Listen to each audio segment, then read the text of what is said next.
ईशान किशन और श्रेयस अय्यर को निकालना सही। सौरव गांगुली ने भी दिया बीसीसीआई का साथ। बीसीसीआई ने रिसेंटली एनुअल प्लेयर रिटेनरशिप 23-24 की लिस्ट का ऐलान करा, जिसमें सभी वो खिलाड़ी जो सेंट्रल कॉन्ट्रैक्ट में है बीसीसीआई के साथ, उन सभी का नाम था। और ऐसे में सबसे बड़ी शॉकिंग न्यूज ये थी कि ईशान किशन और श्रेयस अय्यर, इन दोनों का ही नाम नहीं था। दोनों ही अपना सेंट्रल कॉन्ट्रैक्ट लूज कर चुके थे। ऐसे में बहुत सारे दिग्गज खिलाड़ियों ने इस पर रिएक्ट करा, क्योंकि ये कंट्रोवर्सी श्वेता स्टार्ट हुई थी डोमेस्टिक क्रिकेट से कि भाई डोमेस्टिक क्रिकेट को वहां पे प्रायोरिटाइज दीजिए, रेड बॉल क्रिकेट को प्रायोरिटी दीजिए। अगर आप नहीं देंगे तो बीसीसीआई जो है एक्शन ले लेगी। और ऐसे में रोहित शर्मा, जयशाह खुद भी वार्निंग बहुत ज्यादा दे रहे थे, अपने अपने मैसेज से कहीं ना कहीं क्लैरिटी देने की कोशिश कर रहे थे। लेकिन उसके बावजूद ईशान किशन और श्रेयस अय्यर जिद पर अड़े रहे और अब सेंट्रल कॉन्ट्रैक्ट लूज करना पड़ गया इन दोनों ही खिलाड़ियों को। और इसी पर सौरव गांगुली ने भी दिया है बीसीसीआई का साथ। हाँ बिल्कुल, बहुत सारे बड़े बड़े दिग्गज जो हैं वो इस चीज पे अपनी प्रतिक्रिया दे रहे हैं, अपना रिएक्शन दे रहे हैं कि भाई श्रेयस और ईशान को निकालना सही है या फिर नहीं। बहुत तो हार्दिक पांड्या को बीच में ला रहे हैं, उनके ऊपर भी सवाल उठा रहे हैं। बहुत लोग श्रेयस अय्यर और ईशान किशन का साथ भी देते हुए नजर आ रहे हैं। लेकिन आपको बता दें कि सौरव गांगुली ने कुछ ऐसा बयान दे दिया जिसे सुन के आप थोड़े शॉक हो जाएंगे। तो चलिए नजर डालते सौरव गांगुली के इस बयान पर।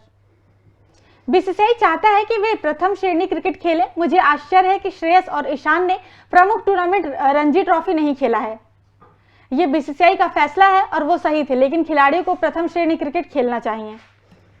बिल्कुल, ये था सौरव गांगुली का बयान और श्वेता यहां पे साफ साफ कह दिया कि बीसीसीआई का ये फैसला बिल्कुल सही है। मतलब ईशान किशन और श्रेयस अय्यर को निकालने का जो बीसीसीआई ने बड़ा फैसला लिया है उसके सपोर्ट में है सौरव गांगुली, क्योंकि ऑब्वियसली वो भी एक क्रिकेटर है, दिग्गज क्रिकेटर रह चुके हैं इंडियन टीम के। उनको पता है domestic cricket, red ball cricket की इंपॉर्टेंस कितनी ज्यादा है। ऐसे में इन्होंने कहीं ना कहीं क्लियर कर दिया है। लेकिन ईशान किशन, श्रेयस अय्यर जो ओडीआई वर्ल्ड कप 2023 तक आपकी टॉप प्रायोरिटी पर थे, आपके टॉप प्रायोरिटी बैट्समैन थे। और ईशान किशन, श्वेता हम बात करते हैं विकेट कीपर बैट्समैन की टी20 वर्ल्ड कप 2024 के। और ऐसे में अभी तक तो प्रबल दावेदार थे, लेकिन जब से ये लिस्ट आई है तब से बहुत बड़ा कंसर्न ये है कि टी20 वर्ल्ड कप में आपके विकेट कीपर बल्लेबाज कौन होंगे, क्योंकि ईशान किशन विकेट कीपिंग बहुत कमाल की करते हैं, आक्रामक बैटिंग कर सकते हैं। साथ ही साथ श्वेता, अगर आपके किसी भी ओपनर को कोई दिक्कत हो जाती है तो वो ओपनिंग भी कर सकते हैं, यानी कि वर्सेटाइल है।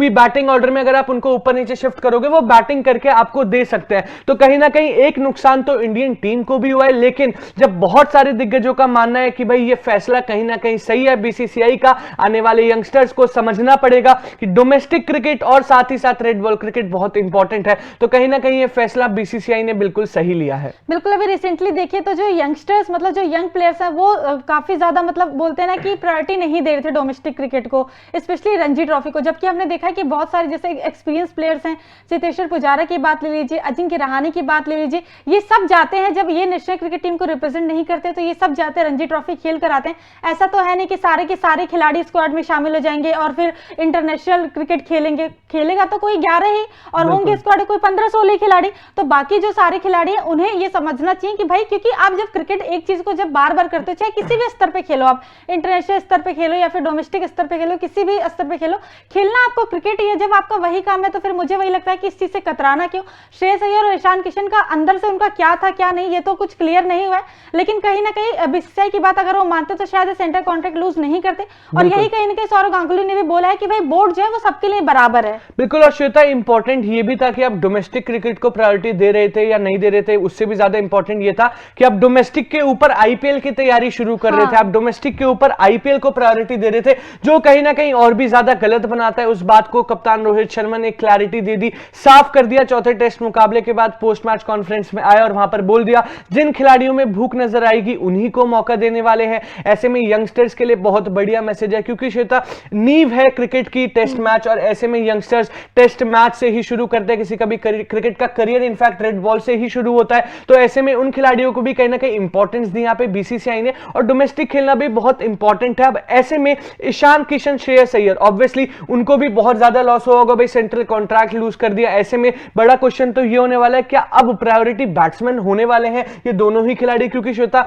अगर आप इस चीज को, सिर्फ सेंट्रल कॉन्ट्रैक्ट वाली चीज को इग्नोर मार देंगे, आप उनकी past achievements, past contribution, particularly ODI world cup 2023 में जैसे कंट्रीब्यूट करा था, श्रेयस अय्यर स्ट्रगल कर रहे थे लेकिन फिर बढ़िया बैटिंग करी, ईशान किशन, शुभमन गिल की एब्सेंस में आए, एक मैच अच्छा नहीं गया, एक मैच बहुत बढ़िया खेला, तो कहीं ना कहीं प्रायोरिटी बैट्समैन क्या रहेंगे आपके, ये बहुत बड़ा सवाल रहेगा। और अगर नहीं रहते हैं तो ऐसे में श्वेता, मेरा मानना यह है कि कहीं ना कहीं नुकसान इंडियन टीम को भी होने वाला है। बाकी आप अपना ओपिनियन इस बारे में बता सकते हैं कमेंट सेक्शन में। तब तक के लिए देखते रहिए तूफान स्पोर्ट्स। Like share subscribe. तूफान स्पोर्ट्स।